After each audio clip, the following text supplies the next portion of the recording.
Bismillahirrahmanirrahim. Assalamualaikum warahmatullahi wabarakatuh. Waalaikumsalam warahmatullahi wabarakatuh. Alhamdulillahirabbil alamin wa bihi nasta'in wa ala umuri dunya waddin. Asyhadu an la ilaha illallah wahdahu la syarika lahu wa asyhadu anna Muhammadan abduhu wa rasuluhu wa la nabiyya ba'dahu. Addal amanah wa balagha risalah wa nasaha ummah wa jahada fillahi haqqa jihadihi hatta atahul yaqin. Tarakana ala mahajjatil bayda wa laylaha kanahariha la yazighu anha illa halik. Allahumma shalli wa sallim ala nabiyyina Muhammadin sayyidil awwalin wal akhirin al-mab'uus rahmatan lil alamin wa ala alihi wa sahbihi wa man sara ala nahjihi ila yaumiddin. Allahumma subhanaka la ilma lana illa ma 'allamtana wa 'allimna ma yanfa'una wa zidna ilman. Allahumma rabbana atina fid dunya hasanah wa fil akhirati hasanah wa qina adzabannar. Amin ya rabbal alamin. Alhamdulillah, di subuh hari ini dengan inayah dan taufik Allah Subhanahu wa taala kita dapat berjumpa kembali dalam ta'lim kita setelah kita menunaikan salat subuh berjamaah. Mudah-mudahan Allah Subhanahu wa taala menerima amal ibadah kita dan menerima kesungguhan kita, jihad mujahadah kita. Amin ya rabbal alamin.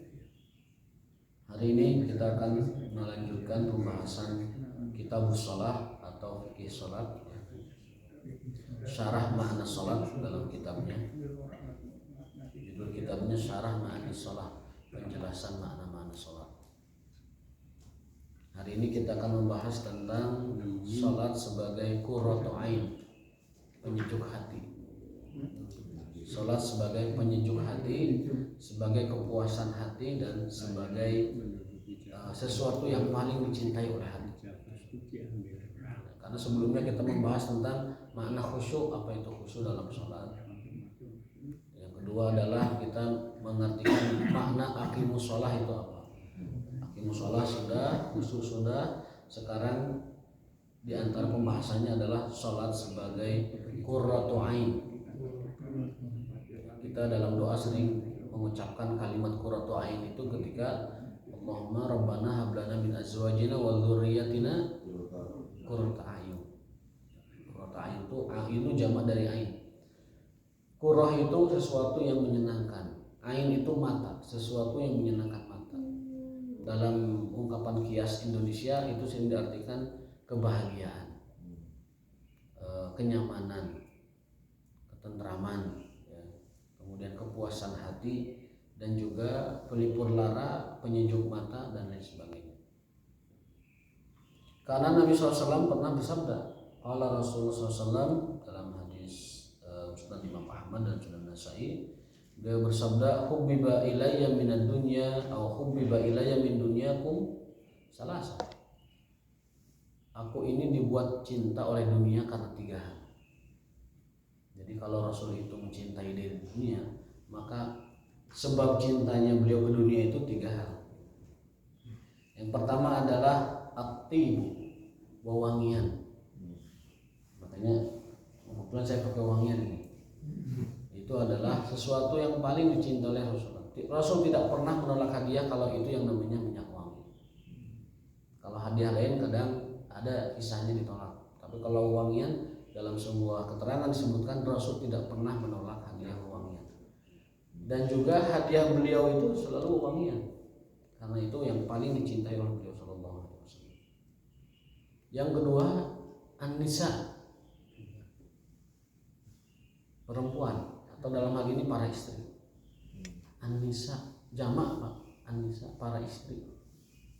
Sanes imra'ah, istri satu, bukan an-nisa, para istri. Bentuknya jamak. Jadi aku mencintai dunia itu karena 3 hal. 1, aku senang wewangian. Yang kedua, aku mencintai para istriku. Dan yang ketiga adalah, dan Allah jadikan kepuasan hatiku dalam sholat. Berarti sholat yang paling utama. Sholat melebihi kecintaan beliau kepada yang lainnya, bahkan kepada istrinya, bahkan kepada minyak wangi yang sangat beliau cintai, yang sangat beliau sukai. Sholat itu nomor pertama. Wa ju'ilat qurratu aini fi shalah, dan Allah jadikan kepuasan hatiku, ketentraman hatiku, kesejukan hatiku adalah dalam sholat. Qala al-Azhari makna qurratul a'yun an yusadifa qalbuhu man yardahu. Disebut qurratu ain kata Al-Imam Al-Azhari maksudnya adalah kerinduan hati, kepuasan hati, ketentraman hati. Fataqarru ainuhu bihi anin nadhar ila ghairihi. Yang mana kepuasan dan kerinduan hati itu dapat memalingkan dari yang lain-lainnya. Itu maksud qurratu ain. Jadi qurratu ain itu orang sudah mencintai sesuatu dan dari yang lainnya itu dia berpaling gitu. Tidak terlalu memperhatikan. Itu namanya qurratu ain. Kalau kita menyukai misalkan martabak tapi masih luak dia ke gehu aya cawa segala macam eta martabak teu acan jadi qurratu ain. Pami qurratu ain mah fokus ya, fataqaru ainuhu bi anin nadhar ila ghairi. Pami qurratu ain martabak tos we ka martabak. Gehu teu dibalik. Kemudian eta teh cireng teu dibalik, fokus martabak. Nah itu namanya qurratu aini fi martabak. Dalam bahasa Arab. Nah, qurratu ain kita ini kalau ingin mengikut Rasul SAW adalah dalam sholat. Karena qurratu ain Rasul itu dalam sholat. Kalau kita mungkin masih belum menjadikan sholat sebagai qurratu ain, karena sholat kita baru hanya sambilan dan sampingan. Dunia kadang utama, kerja kadang utama, sholat sampingan. Padahal terbalik, harusnya sholat utama, kerja sampingan. Kalau kita mengacu kepada visi hidup seorang mukmin, karena visi orang beriman itu adalah akhirat. Visi hidup seorang mukmin itu akhirat. Semuanya itu adalah akhirat. Wa man arada al-akhirata wa sa'alaha sa'yaha wa huwa mu'minun falanuhyanu hayatan thayyibah. Barang siapa yang visi hidupnya ayat itu. Wa man arada al-akhirata wa sa'alaha sa'yaha wa huwa mu'minun fa ulaika kana sa'yuhum mashkura. Itu ayatnya. Bahwasanya orang yang beramal, berbuat beribadah karena akhirat, maka dia akan mendapatkan mashkura. Amalannya diterima, diapresiasi, diberikan pahala terbaik dan juga dijadikan dia sebagai amal yang diberi taufik oleh Allah Subhanahu wa taala. Tadi syaratnya aradal akhirah. Visi kehidupan orang beriman itu aradal akhirah, menginginkan negeri akhirat. Jadi ikhlas karena Allah Subhanahu wa taala.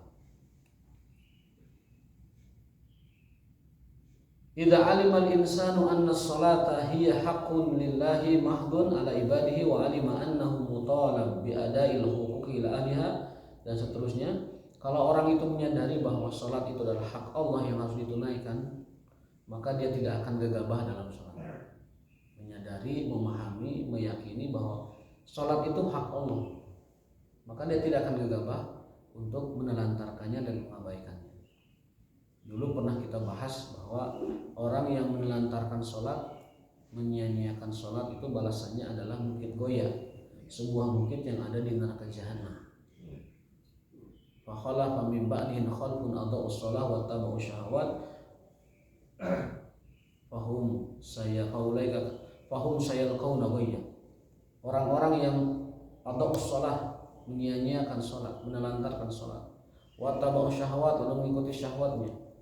Kemudian apa balasannya? Faulaika sayalqauna ghayya au fahum sayalqauna ghayya. Mereka akan ditempatkan ya.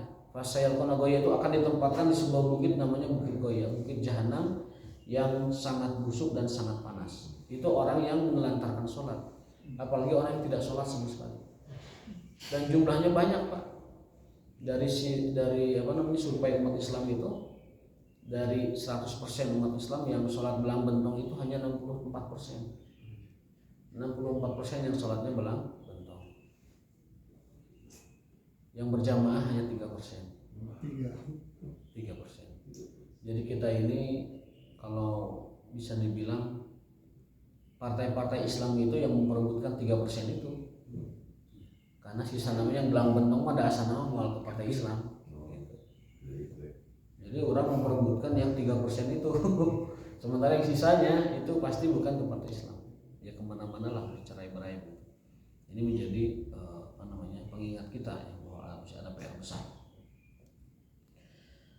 Nah, kemudian dari Ibnu Abbas radhiyallahu taala anhu, kenapa disebut bahwa sholat itu hak Allah? Ini berdasarkan hadis Rasulullah SAW dari Ibnu Abbas radhiyallahu taala anhu, ja'a rajulun ila Nabi sallallahu alaihi wasallam. Datang seorang laki-laki kepada Nabi SAW dan berkata, "Ya Rasulullah, inna ummi matat."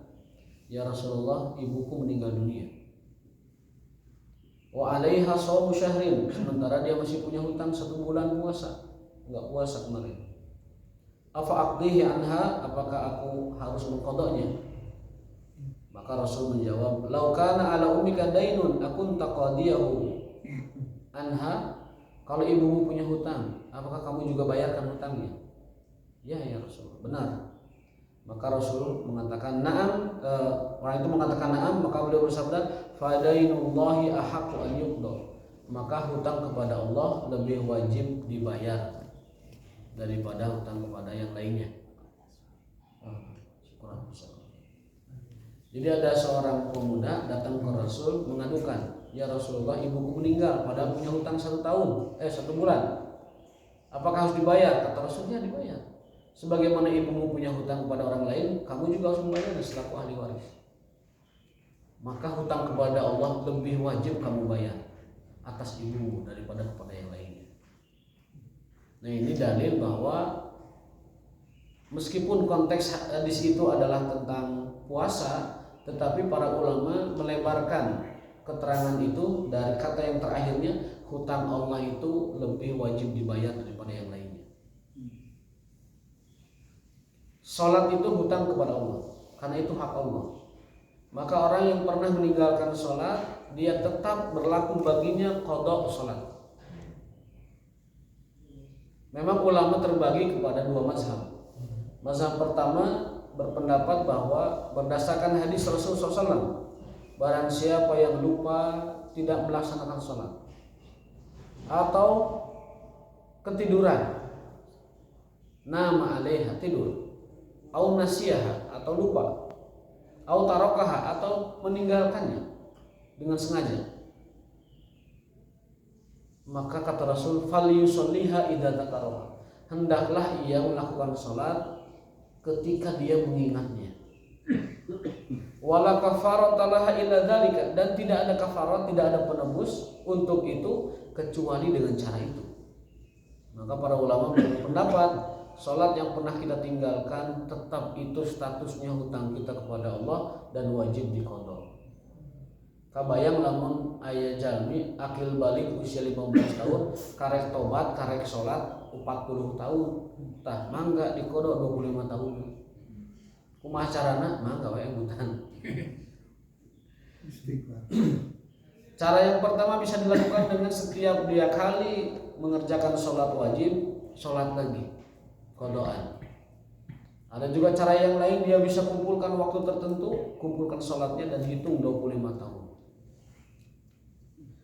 Karena kata ulama, itu cara yang paling hati-hati, yang paling selamat menyelamatkan diri kita dari ancaman Allah bahwa orang yang meninggalkan sholat akan ditempatkan di bukit goya di neraka jahanam.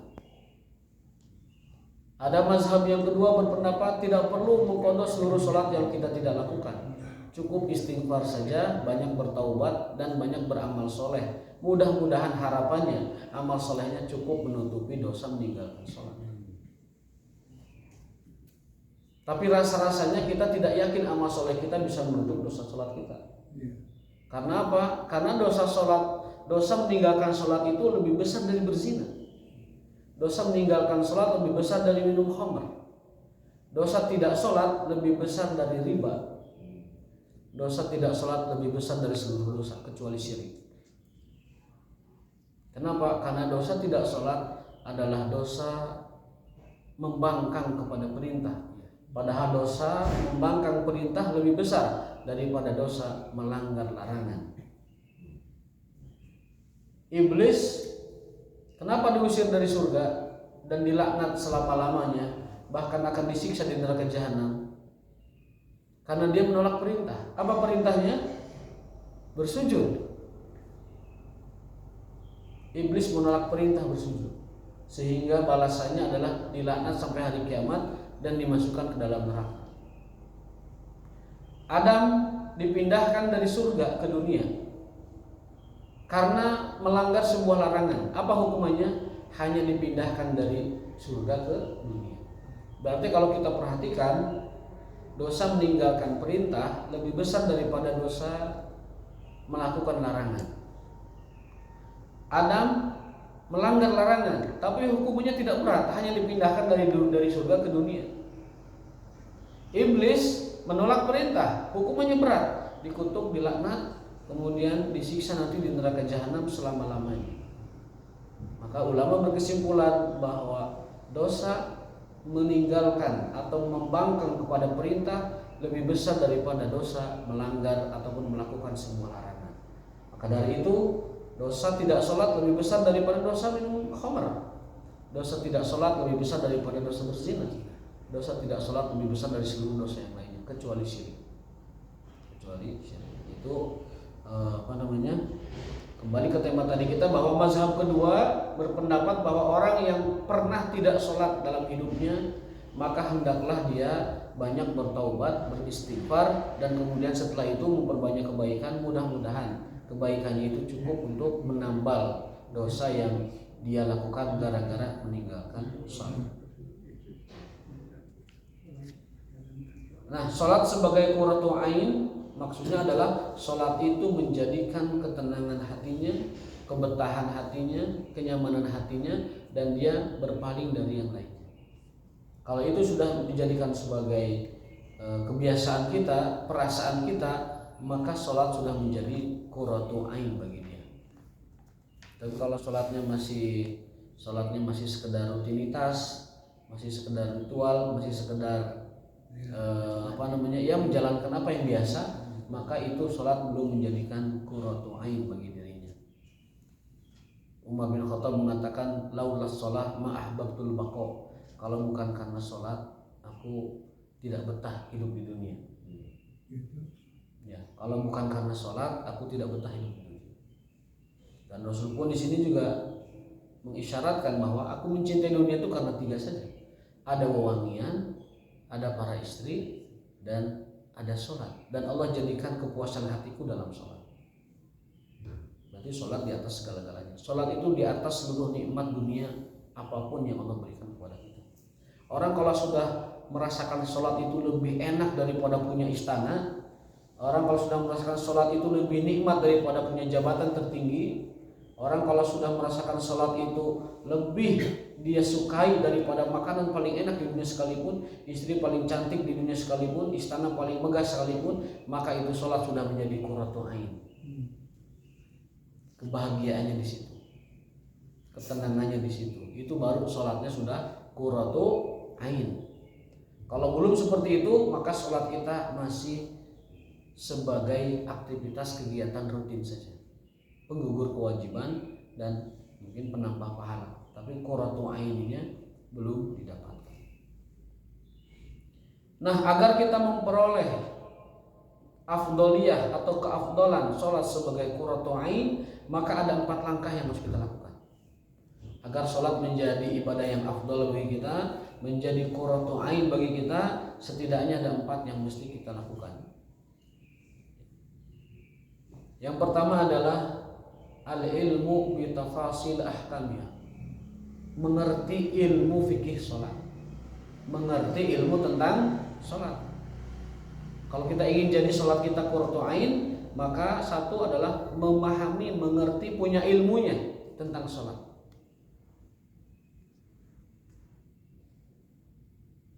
Dan ilmu itu sangat penting. Ilmu itu syarat ibadah kita diterima. Kan 3 ibadah diterima ya.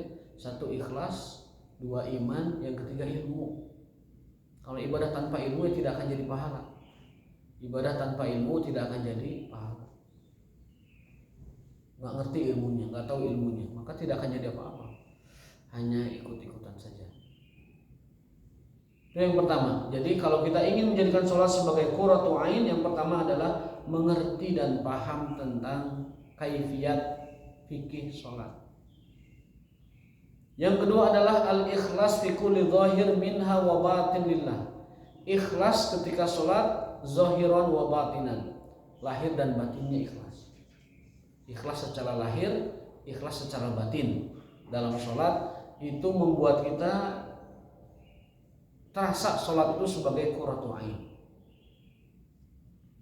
Lalu yang ketiga, agar sholat menjadi qurratu ain adalah hudurul qalbi inda adaiha. Hati kita itu awas atau hadir ketika sholat. Banyak orang sholat hatinya malawun, banyak orang sholat hatinya kemana-mana, itu tidak hadir.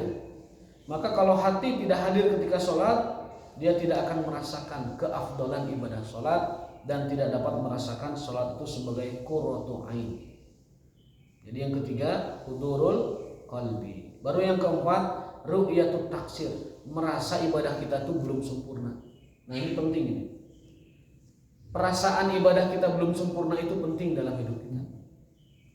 Saat setelah sholat kita merasakan kayaknya ini harus terus ditingkatkan sholat saya. Itu tanda bahwa sholat kita afdal.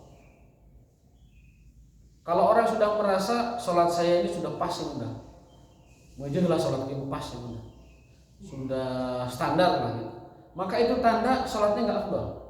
Kalau kita sudah merasa sholat kita sudah benar, sudah baik, sudah sempurna, maka itu pertanda bahwa sholat kita belum afdal. Agar sholat kita afdal dan menjadi qurratu ain, maka langkah keempat adalah merasa kita ini masih kurang dalam menunaikan ibadah sholat. Kurang khusyuknya, kurang tumaninahnya, kurang rukunnya, kurang sunnahnya, kurang wajibnya, merasa gitu.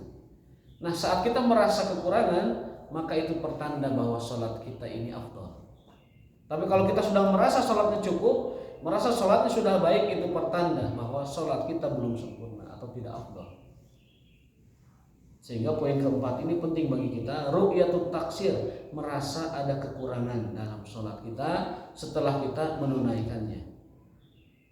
Jadi itu 4 langkah kita memperoleh sholat yang qurratu ain. Berusaha kita mencapainya.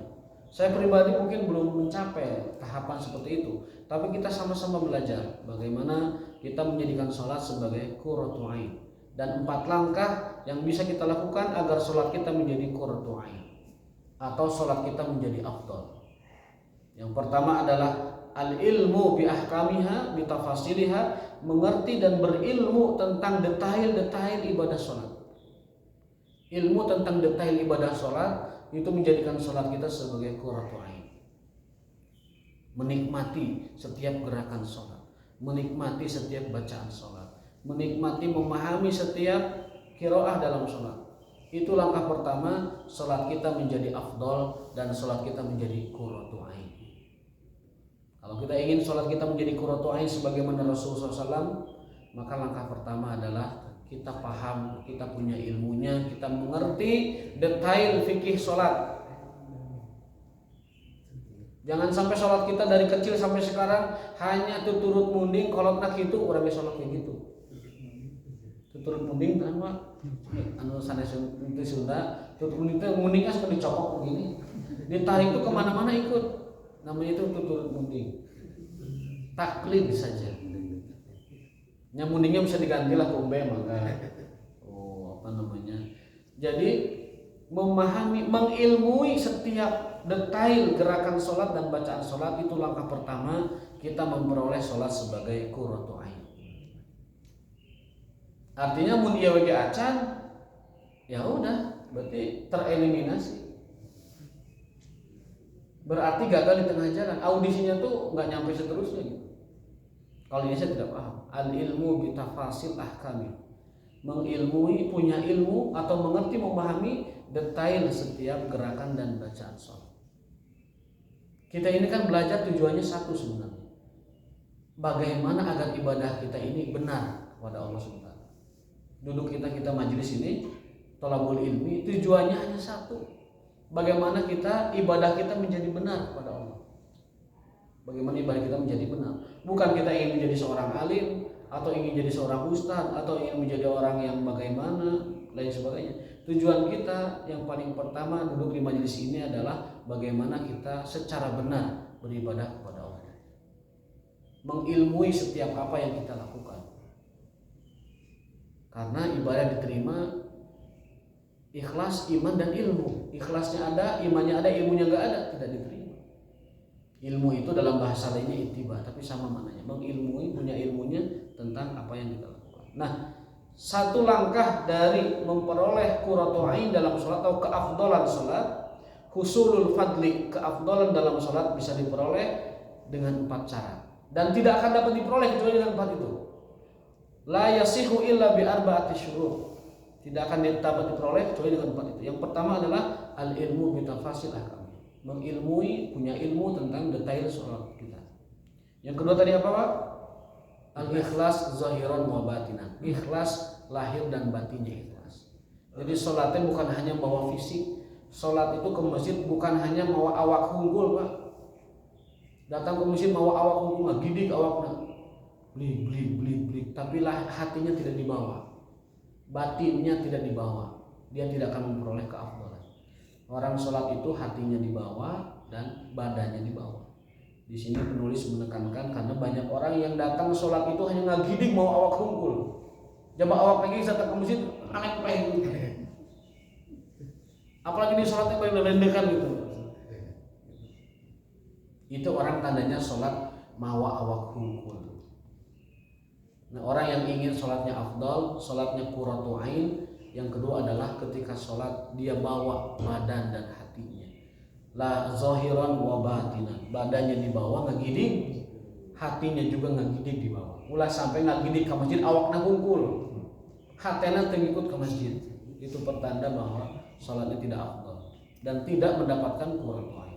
Yang ketiga adalah hudurul qalbi inda adaya fi kulli lahzah. Setiap detiknya itu dia menghadirkan hatinya, setiap lahzah detik, dakikoh detik, setiap gerakan, setiap bacaan, setiap menit dan detiknya itu selalu hadir itu hatinya. Kalau melenceng balik lagi, melenceng balik lagi.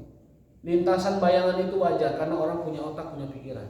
Tetapi ketika lintasan pikiran itu ada, maka kembalikan lagi ke asalnya, kita sedang sholat. Ada lagi, balikin lagi ke sholat. Ada lagi, balikin lagi ke sholat. Itu khusyuk. Makanya bersambung khusyuk dengan afdoliyah, dengan qurratu ain itu satu paket itu. Setelah orang dapat khusyuk, kan dapat afdoliyahnya. Setelah orang dapat afdoliyahnya, dapat qurratu ain, dapat jadi kenikmatan sholat itu. Setelah jadi kenikmatan, maka sholat akan menjadi sesuatu yang paling dia cintai dalam hidup. Sampai Umar mengatakan, kalau bukan karena sholat, aku tidak betah tinggal di dunia. Kata Umar, laulas sholat ma'ahbabtul baqo. Al-baqo yakni menetap. Kalau bukan karena sholat, aku tidak betah tinggal di dunia. Orang makan di dunia terus nanti kan bukan karena sholat. Kita mah takut mati teh bukan karena sholat kita berhenti kalau mati. Kita mah takut mati teh. Kita leuweung anu di itu di pojok can beres. Dagang can beres, barudak can mareujeuh, can jareujeuh dan sebagainya. Masih alasan-alasan keduniaan kita takut mati. Padahal orang beriman itu kalau takut mati, takutnya karena apa? Kalau sudah mati tidak ada kesempatan sholat lagi. Kalau sudah mati tidak ada waktu lagi untuk berzikir. Tidak ada waktu dia untuk tilawah, tidak ada waktu untuk sholat. Itu orang beriman takut matinya karena itu. Terputus kesempatannya mengabdi kepada Allah. Terputus kesempatannya beribadah kepada Allah. Kalau orang kafir, orang munafik, orang fasik tidak seperti itu. Takut dunia itu, takut matinya karena dunia. Ada orang takut mati karena dunia. Ada orang takut mati karena dunia. Padahal mati itu, mengutip Buya Hamka, adalah sebuah proses transisi menuju kesempurnaan. Dalam sebuah hadis Rasulullah bersabda, yakrahul mu'minu isnan. Orang beriman itu pada kebanyakannya, galibnya, umumnya tidak menyukai 2 hal. Rata-rata manusia itu tidak suka 2 hal. Yang pertama adalah qillatul mal, yang kedua adalah al-maut. Manusia itu rata-rata satu tidak menyukai kematian, yang kedua tidak menyukai kemiskinan atau kesedikitan hartanya. Yang pertama, manusia tidak menyukai kematian. Padahal kata Nabi, wal mautu khairun lil mu'min minal fitnah. Padahal kematian itu lebih baik bagi orang beriman daripada hidup berkubang fitnah. Orang beriman lebih mencintai kematian daripada hidup penuh dengan fitnah. Fitnah itu apa? Fitnah itu adalah musibah fiddin, musibah dalam agama, musibah dalam akidah, musibah dalam keluarga, musibah dalam anak, musibah dalam harta, musibah dalam kehidupan lain seluruh. Orang beriman itu kata Nabi, al-mautu khairun lahu minal fitnah. Bagi orang beriman, mati lebih baik daripada hidup berkubang fitnah. Lalu kenapa kematian ditakuti dan dibenci? Kan itu seolah-olah Nabi itu bertanya, kenapa manusia pada benci kematian? Padahal kematian itu adalah lebih baik bagi orang beriman daripada hidup ada dalam fitnah, ada dalam musibah, yang dimaksud musibah agama. Yang kedua, manusia itu rata-rata membenci atau tidak menyukai qillatul mal, sedikitnya harta. Wal qillatu au qalilu aqal. Padahal sedikit harta itu jauh lebih baik bagi orang beriman karena hisabnya sedikit. Hisabnya sedikit, jadi tidak repot nanti di sana. Wakilatul mali aqallu kata Nabi. Aqal yang kedua itu adalah ke hisab, aqal yang pertama ke harta. Maksudnya adalah orang yang aqallul mal sedikit hartanya, aqallul hisab. Hisabnya juga sedikit. Qalilul mal qalilul hisab. Kasirul mal kasirul hisab. Maka tidak ada jalan lain kalau kita kasirul mal harus disiapkan bagaimana kasirul mal itu untuk menyiapkan kasirul hisab. Supaya qalilul hisab tidak menjadi kasirul hisab. Agar apa? Atau dengan cara apa? Dengan cara gunakan memperjuangkan agama Allah. Gunakan untuk kebaikan. Gunakan untuk hal-hal yang membuat Allah ridho dari harta kita. Sedekah paling afdal kepada dirinya. Yang kedua kepada keluarganya. Yang ketiga baru kepada orang lain. Ulah batur ulah jauh di sedekahan. Rangga anu mora disedekahan. Ari orang sendiri tidak disedekahan, keluarga tidak disedekahan. Dibalik. Kita dulu afdhalus sedekah ala nafsi. Sebaik-baik sedekah adalah sedekah untuk dirinya. Makan yang baik, pakaian yang baik, rumah yang baik, kendaraan yang baik. Sedekah pada dirinya. Ulah sampai duit loba tapi papayahan. Duit loba papayahan, asa pamiskinan padahal dia pangbeungatna. Itu namanya tidak bersyukur. Karena Allah itu suka, innallaha habba asara ni'ami fi abdi. Allah itu menyukai kalau hamba Allah itu terlihat bekas nikmatnya. Jejak syukurnya itu terlihat pada fisiknya. Allah suka kalau rezekinya itu terlihat nampak pada fisik seorang hambanya. Nah, jadi supaya kasirul mal kita ini menyelamatkan diri kita, maka persiapkan kasirul mal ini untuk supaya nanti kita qalilul hisab di sisi Allah SWT.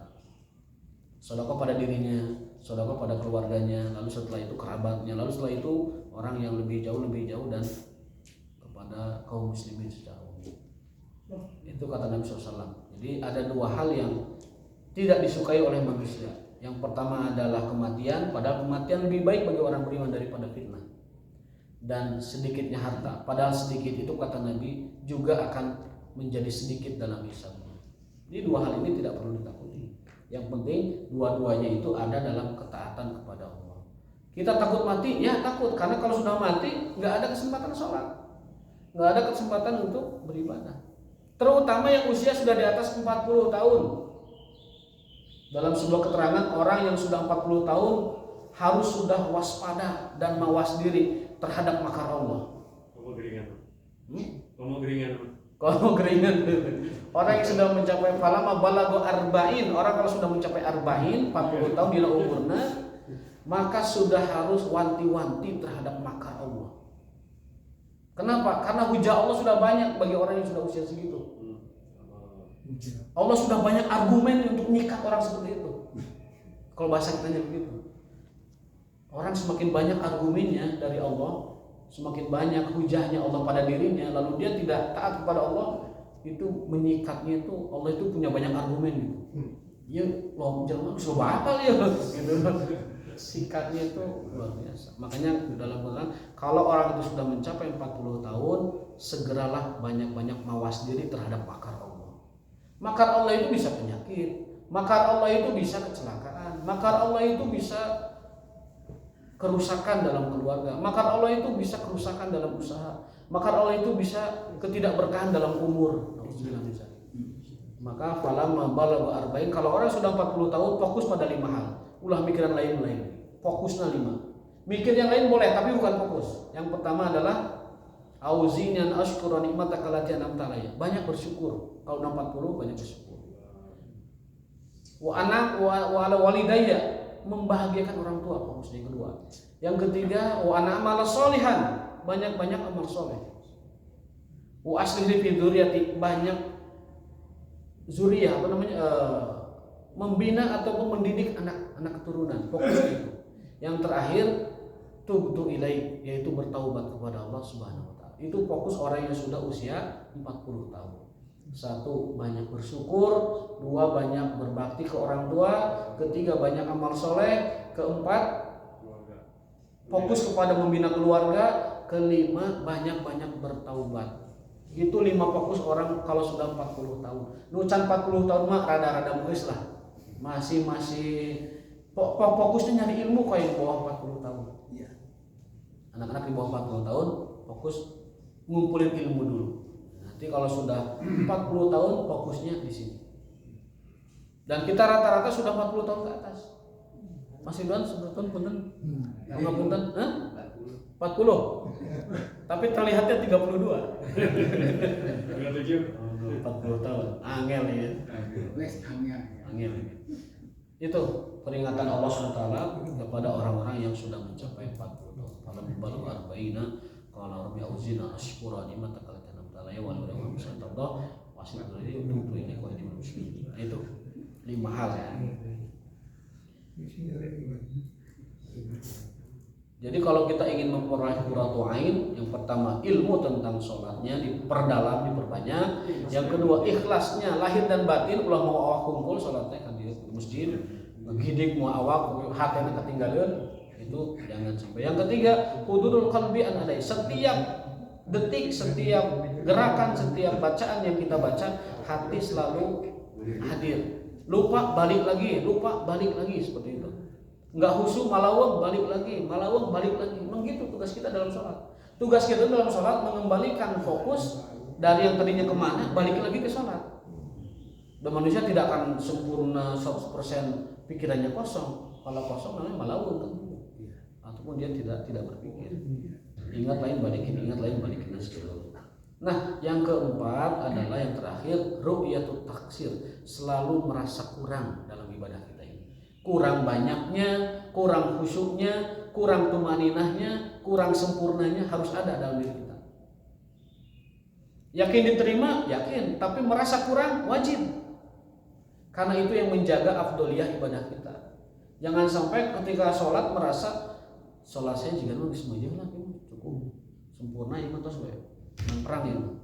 Nah itu adalah bagian dari orang itu tidak afdol sholatnya. Kalau orang mau afdol sholatnya harus ada perasaan sholat kita ini belum sempurna. Harus ditingkatkan lagi apanya, ditingkatkan lagi khusyuknya, ataukah ditingkatkan lagi niatnya, atau ditingkatkan lagi ilmunya, atau lain-lain. Celaka kalau kita sudah merasa sholat kita sudah sempurna, sudah khusyuk, sudah paten. Karena menurut dalam kitab ini bahwa keafdalan dan kekhusyuan sholat itu diperoleh dengan kita merasa at-taksir, merasa kurang dalam sholat kita. Nah kalau itu sudah diperoleh, maka pada ujungnya kita akan memperoleh muraqabatullah, merasa diawasi Allah. Dalam istilah lain, darajatul ihsan, maqamul ihsan, derajat ihsan. Ihsan itu kan kita merasa melihat Allah seolah-olah, ataupun kalau tidak bisa kita meyakin dan merasa bahwa Allah melihat kita. Sering kita bahas darajatul ihsan itu diperoleh saat kita sempurna melaksanakan Islam dan iman, barulah kita memperoleh yang namanya ihsan. Nah dalam sholat itu ihsannya adalah setelah kita sempurna ilmu fikihnya, sempurna ilmu batinnya yaitu khusyuk, sempurna juga muhasabahnya yaitu menjaga kita senantiasa merasa kurang dalam sholat, maka kalau itu terpenuhi sampailah kita kepada derajatul ihsan, merasa diawasi dan dimuraqabahi oleh Allah Subhanahu wa taala dalam sholat. Itu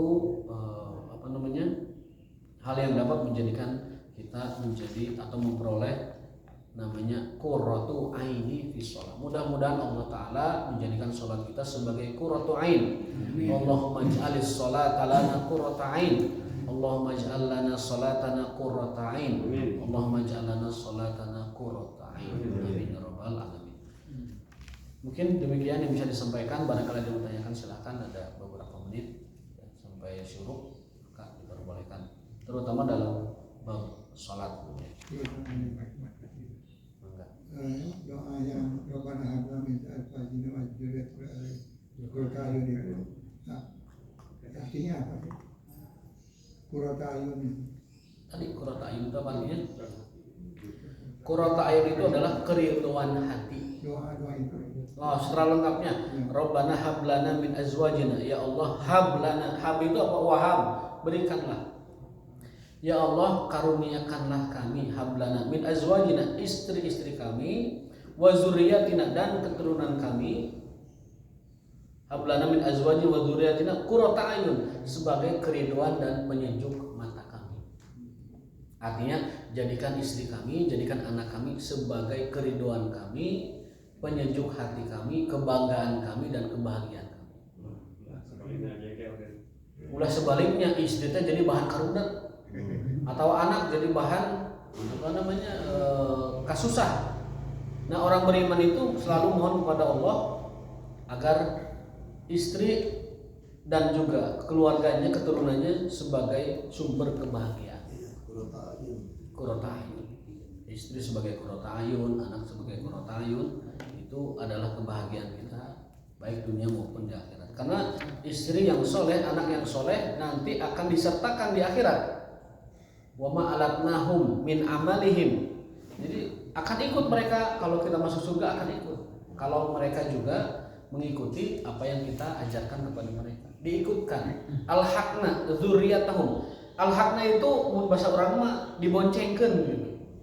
Al-haqnahum wa dzurriyyatahum. Kami boncengkan, kami ikutkan keturunannya itu kepada dia yang masuk surga itu, diikutkan. Asal mereka sama dengan kita dalam kesalehan dan di samping dua bidadari. Ya itu mah tentu itu mah bonus itu mah. Bahkan bukan 2, 100 berarti. 100. Wah cuma 2 wae teh kapunggut 100. 100. Dengan mangga dilihat di riwayat Ibnu Abbas bahwa setiap hari itu ahli surga itu akan merawanin 100 bidadari. Akan apa? Merawanin 100 bidadari. 100 bidadari. Pedoan apa aja pedoan. Dan setiap setelah menikahi bidadari itu dikembalikan lagi kepada perawannya. Diperawankan kembali terus sampai tidak ada batasnya. Karena tidak ada kiamat setelah surga mah. Setelah surga tidak ada kiamat. Kalau dunia kan sehat ada sakitnya, hidup ada matinya, enak ada tidak enaknya, muda ada tuanya, itu tabiat dunia. Tabiat surga kebalikannya. Kata Nabi, kalian akan muda terus, tidak akan pernah tua. Kalian akan sehat terus, tidak pernah sakit. Diabetes, asam urat, hipertensi mulai di surga. Mulai ya nanti. Sehat terus, tidak akan pernah sakit. Muda terus, tidak akan pernah tua. Hidup terus, tidak akan pernah mati. Hadisnya, innalakum antahyaw fala tamutu abadan, wa innalakum antashibu fala tahramu abadan, wa innalakum antanamu fala tabtaisu abadan, wa innalakum an tasihu fala tahramu fala tasqamu abadan. Sehat terus, tidak ada sakitnya, hidup terus, tidak ada matinya, mudah terus, tidak ada tuanya, enak terus, tidak ada deritanya. Itu kenikmatan surga, sempurna dan abadi. Itu 2 kata surga, sempurna abadi.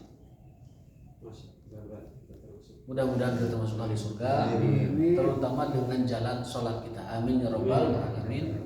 Jangan lupa kita berdoa semoga Allah memberikan kita kekhusyuan, menjadikan sholat kita qurratu ain, dan menjadikan kita orang-orang yang mengambil manfaat dari sholat kita. Amin ya rabbal alamin. wal afu minkum wallahu ta'ala bisawab muradihi wa ma taufiquna illa billah subhanakallahumma wa bihamdika asyhadu